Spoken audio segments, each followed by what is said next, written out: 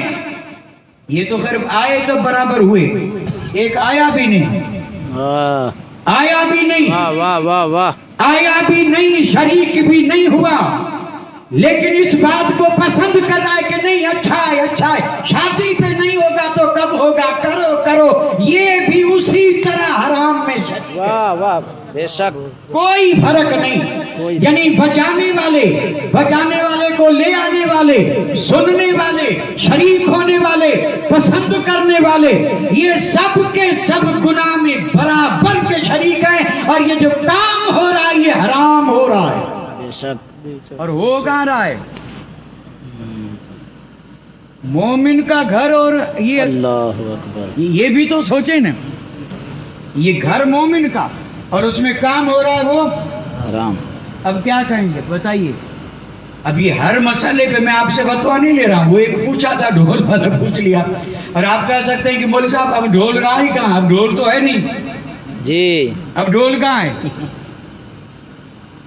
اور ابھی ڈھول کی جگہ پہ یہ جو آیا نہیں، یہ ایک ڈھول نہیں 10 ہیں. آپ کہہ رہے ہیں نہیں ہے، میں کہہ رہا ہوں 10 سے بھی زیادہ ہیں. 10 یہ وہ کیا بولتے ہیں اس کو، پیٹنے والے. 10 وہ لے کے پیٹے، اتنی بھی آواز نہیں ہوگی جتنی اس سے ہو رہی ہے. تو یہ 10 تو ہوئے اور کیا ہے. اللہ اکبر. اندازہ فرمائے. لیکن بات پسند ناپسند کی ہو رہی تھی. یہ پسند کیا ہے کس نے؟ مومن نے. یہ پسند کس نے کیا؟ مومن نے. اور اس مومن پر پابندی تھی کہ تیری پسند نہیں، اگر شادی کا موقع آیا ہے تو پسند وہی جو مصطفیٰ جان رحمت کی. سبحان اللہ، پسند وہی ہونی چاہیے. اگر تیری پسند ہے تو پھر تو آزاد ہے، غلام نہیں. یا تو ہاتھ اونچے کر کے کہہ دے کہ آزاد ہوں، نعوذ باللہ. کوئی مومن یہ ہمت کر ہی نہیں سکتا، اور اللہ کرے نہ کرے. ہیں غلام ہیں، کمزوریاں ہیں، غفلت ہے، نادانی ہے، لیکن پھر بھی غلام ہیں. لیکن وہ غلامی میں مصطفیٰ رکھے ہوئے ہیں، یہ بھی ان کا بڑا کرم ہے. وہ بھی یہ نہیں فرماتے کہ تو نے غلامی سے نکلنے کی حد کر دی، اب نکل جا. رحمت للعالمین نے فرمایا او بندے غلام یہ تیرا کام تھا، اور پھر بھی دامن میں چھپانا یہ میرا کام ہے. یہ ہے رحمت للعالمین. ایسے مہربان آقا کی امت میں، اور پھر راضی اور پسند یہ اور وہ سب اپنا معاملہ نہیں. مومن ہے ہی وہی جو مصطفیٰ جانے رحمت کی پسند کو پسند کرے. برکت کے لیے حدیث تو پڑھوں گا، چاہے تھوڑا وقت زیادہ ہی لگے، لیکن برکت کے لیے حدیث تو پڑھوں گا. اور بڑی مشہور، میرے آقا آرام فرما رہے ہیں. حدیث یاد آئی کہ بھول گئے؟ یعنی مصطفیٰ جان رحمت ہیں، بظاہر سوئے ہوئے.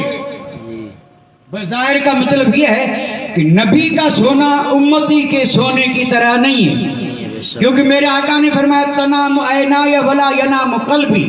فرمایا میری آنکھیں سوئی ہوئی لگتی ہیں، میرا دل بیدار ہے. دل میرا جاگتا رہتا ہے تو نبی سوئے ہوئے ہیں، فرشتوں کی جماعت اتری، سبحان اللہ، فرشتوں کی جماعت اتری، اور جب آئے اور دیکھا نبی آرام میں ہیں تو فرشتے تقسیم ہوئے، دو حصوں میں بٹ گئے، آدھے ادھر آدھے ادھر۔ آہا، اس کو آپ یوں سمجھ لیجئے کہ کچھ فرشتے میرے آقا کے سرانے کھڑے ہیں اور کچھ میرے آقا کی پائیں کھڑے ہیں۔ اللہ اکبر، اندازہ تو کریں، شان تو دیکھیں رحمت للعالمین کی، یہ نوری مخلوق ہے، دربار مصطفیٰ میں سرانے کھڑے ہیں اور پائیں کھڑے ہیں۔ تو اس جماعت میں سے ایک جماعت نے کہا کہ او نوری مخلوق، یہ جو آقا سوئے ہیں ان کی کوئی مثال تو دو۔ ہائے ہائے، اب یہ اللہ تعالیٰ کے بھیجے ہوئے تھے جی، اور یہ صرف امت کی تعلیم کے لیے تھا۔ دیکھو امت کو سمجھانے، تعلیم دینے کے لیے پروردگار عالم نے کیسی کیسی کرم اور نوازشیں فرمائی ہیں۔ فرشتے آئے ہیں، پوچھ رہے ہیں، اور وہ سب اس امت کے لیے تھا۔ ایک جماعت نے کہا یہ جو آقا سوئے ہیں سیدکم، جی، یہ جو تمہارے سید سردار سوئے ہیں ان کی کوئی مثال دو۔ تو دوسری جماعت نے کیا کہا کہ مثال مانگنے والوں مثال کیا دیں، یہ تو سوئے ہوئے۔ آہا، اب دیکھیں یہ بھی تعلیم کے لیے تھا۔ فرشتوں کی جماعت نے کہا مثال کیا دیں، یہ تو سوئے ہوئے۔ تو دوسری جماعت نے کہا سوئے بھلے ہیں لیکن قلب بیدار ہے، دیکھ بھی رہے ہیں، سن بھی رہے ہیں۔ جی، یہ فرشتوں کا عقیدہ ہے۔ انہوں نے ایک نے کہا سوئے ہوئے ہیں تو دوسری جماعت نے کہا نہیں، دیکھ بھی رہے، سن بھی رہے، تم مثال دو۔ اب فرشتوں نے مثال کیا دی؟ سید بنا دارن وضع فی آماد وطن ارسل داعین فمن اجاب الداعی دخل الدار اکل من المعدوبت ومن لم یجب الداعی لم يدخل الدار ولم یاکل من المعدوبت ویسخط علیہ الرب سبحان اللہ، او کما قال۔ اب یہ فرشتوں نے جو کہا نا یہ اس کا ذکر ہے، جی، اور یہ پڑھا میں نے برکت کے لیے، حدیث پڑھ لی نا۔ اب فرشتوں نے جماعت مثال کیا دی کہ مثال یوں ہے، کسی سردار نے محل بنایا، محل بنا کے اس میں دعوت کا انتظام کیا، انتظام کر کے پورے شہر والوں کو دعوت دی کہ آؤ میں نے گھر بنایا ہے، آ کے دیکھ بھی جاؤ اور دعوت میں بھی شریک ہو جاؤ۔ اور یہ دعوت دینے والا گلی گلی گھوما، گھر گھر جا کے کہا کہ فلاں سردار نے گھر بنایا ہے اور آج اس کے گھر کی اسٹارٹنگ ہے، افتتاح ہے، ادگھاٹن ہے، آؤ گھر میں دعوت کھا جاؤ۔ عام دعوت پیش کر دی، شہر پورے میں دعوت پہنچ گئی۔ اور پھر فرشتوں نے کہا کہ جس نے دعوت قبول کی وہ اس گھر میں آیا، اور جو آیا اس نے کھایا، اور جس نے کھایا اس پہ وہ سردار راضی ہوا، اور جس نے دعوت قبول نہیں کی وہ گھر میں نہیں آیا، جب نہیں آیا تو نہیں کھایا، اور نہیں کھایا اور سردار بھی ناراض ہوا کہ اس کے یعنی نقصان کیا تھا، اگر دعوت پہ آ جاتا تو یہ محل بھی دیکھ لیتا، دعوت بھی کھا لیتا اور ملاقات بھی ہو جاتی، خوشیاں بھی ہو جاتی۔ اب یہ مثال دے کر کے، ایک عام مثال ہے یا نہیں؟ یہ مثال ہے، یعنی شہر کے کسی بہت بڑے آدمی نے گھر بنایا تو گھر بڑا ہوگا، عالی شان ہوگا۔ گھر جب تیار ہوا تو اس نے کیا کیا؟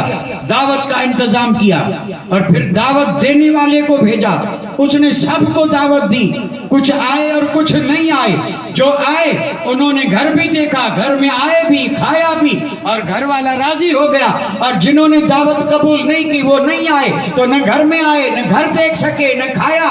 اور جب اس سردار کو پتا چلا کہ یہ فلاں فلاں میری دعوت پہ نہیں آیا تو وہ بھی ان پہ ناراض ہوا کہ نہیں آئے ہو تو ذرا پتہ چلے گا، آگے اس کا بھی علم ہوگا کہ میں نے بلایا تھا اور تم نہیں آئے۔ جی، اب یہ تو ایک عام مثال دے دی۔ پھر فرشتوں نے کہا مثال تو دے دی، اب بھی لوہا، اس کی ذرا تعویل بھی بتا دو کہ یہ سید کون ہے، گھر کیا ہے، دائی کون ہے، اجابت کیا ہے، دعوت کیا ہے، کھانا کیا ہے۔ تو فرشتوں نے کہا السید هو اللہ، آہا، سردار کوئی اور نہیں، سردار سے مراد اللہ ہے، سردار سے مراد اللہ ہے، اور دار سے مراد دین اسلام ہے۔ اللہ نے دین اسلام کو بنایا، جیسے سردار نے گھر بنایا، اللہ نے دین اسلام بنایا، اور پھر اللہ تعالیٰ نے اس میں دعوت کا انتظام کیا، تو فرمایا ہوا جنتن، یعنی یہ دعوت یہاں جو بھی ہو، لیکن دار اسلام کے بننے پر جو دعوت ہے وہ جنت ہے۔ اور فرمایا الداعی ہوا محمد، صلی اللہ اور رب نے جو دعوت دینے والا بھیجا وہ کوئی اور نہیں، نبیوں کے سردار محمد ہیں صلی اللہ علیہ وسلم۔ تو پھر تعمیل میں پتہ کیا چلا، رب نے گھر بنایا، گھر دین اسلام ہے، اس میں جنت رکھی، مصطفیٰ کو دائی اور دعوت دینے والا بنا کے بھیجا۔ میرے آقا آئے اور آ کر کے دعوت دی، جس نے قبول کی وہ گھر میں آیا، جو گھر میں آیا وہ جنت کا طعام کھایا، اور اس پر اللہ بھی راضی، رسول بھی راضی، اور جو اس گھر میں نہ آیا تو نہ تو جنت کے نعمتوں کو حاصل کر سکا، الٹے اللہ اس پہ ناراض ہوا۔ یہ حدیث ہے، اس کی میں نے تشریح نہیں کی، حدیث پڑھی، ترجمہ کیا ہے۔ اسی حدیث کے حوالے سے صرف ایک بات، صرف ایک آخری، اور وہ بہت ضروری ہے اس لیے عرض کر رہا ہوں۔ وہ بات یہ ہے، اور اس بات کا پورے کا پورا تعلق ہم سے ہے، ہم سے، ہماری ذات سے، اور یہ ہے، یہ بھی سوال جواب کی شکل میں۔ آپ کی اس بستی میں، اب آپ چاہے جس کو بڑا سمجھیں، میں تو حضرت کو سمجھ رہا ہوں، حسبن نسبن بڑے ہیں۔ آپ نے گھر بنایا، بن کے تیار ہوا، پورے گاؤں والوں کو دعوت دی کہ آؤ خوشی میں نے دعوت رکھی ہے، ٹھیک ہے؟ اچھا دعوت تو سب کو پہنچ گئی، کوئی آیا کوئی نہیں آیا، ٹھیک ہے، جو نہیں آئے گئے، جو نہیں آئے وہ گھر میں آئے نہیں۔ اب معاملہ ہے جو گھر میں آئے، جی، یعنی جو حضرت کے گھر میں آئے، جسے میں آیا، آپ آئے، جو بھی آئے، اب جب گھر میں آئے، آپ آئے، میں آیا، جو بھی آیا گھر میں آئے، بلائے ہوئے آئے، تو گھر میں آنے کے بعد بیٹھیں گے کہاں؟ جہاں آپ کا جی چاہے وہاں بیٹھیں گے، یا حضرت جہاں بٹھائیں گے وہیں بیٹھیں گے؟ بولیے نا، کہاں بیٹھیں گے؟ بھئی ہم کسی کے گھر میں جاتے ہیں تو تھوڑے مرضی سے چلے جائیں، تو کیا ہم اسی طرح یعنی جہاں پر رسوڑا ہے وہاں چلے جائیں، اور جہاں پر یہ الگ الگ جہاں جی تو کہیں گے پاگل ہے؟ جی، تو بیٹھیں گے وہاں جہاں وہ گھر والا بٹھائے۔ جی، اچھا بٹھا دیا، اب سامنے بوتلیں بھری پڑی ہے، شربت کی، روح افزا بھی ہے، گلاب بھی ہے، پیاس بھی بہت لگی ہے، کیا خود اٹھ کے پیئیں گے یا گھر والا جو پلائے وہ پیئیں گے؟ کیوں بھائی، آپ کو تو گلاب پسند نہیں، آپ تو روح افزا، اور یہ گلاب پلا رہا ہے، تو آپ یہ تھوڑے کہیں گے گلاب نہیں پیوں گا، روح افزا پیوں گا۔ اگر وہ پوچھے اور پھر معاملہ یہ، ورنہ جو وہ دے اسے خوشی خوشی پی رہے ہیں آپ نے۔ اور پھر آیا کھانے کا وقت، تو پھر وہاں پر اپنی مرضی تو ہے نہیں، جو پلاؤ کھلا دے، اکنی کھلا دے، روٹی، اور جو بھی چاہے جو کھلائے گا وہی کھائیں گے، ایسا تھوڑے ہے کہ نہیں، یہ اپنی پسند جو اس وقت ہوگا تو کھایا بھی اس کی پسند سے، پیا بھی اس کی پسند سے، بیٹھے بھی اس کی پسند سے، اور جب تک اس نے چاہا بیٹھے رہے، اور پھر الوداع۔ کسی کے گھر میں جب جائیں تو اپنی مرضی نہیں چلے گی، اور یہ دین اسلام یہ گھر ہے، اور یہ گھر رب نے بنایا ہے، بلایا مصطفیٰ میں، اور اگر اس میں آئے ہیں تو یہ مرضی نہ چلائیں، وہی کریں جو مصطفیٰ نے۔ سبحان اللہ، سبحان اللہ، بے شک۔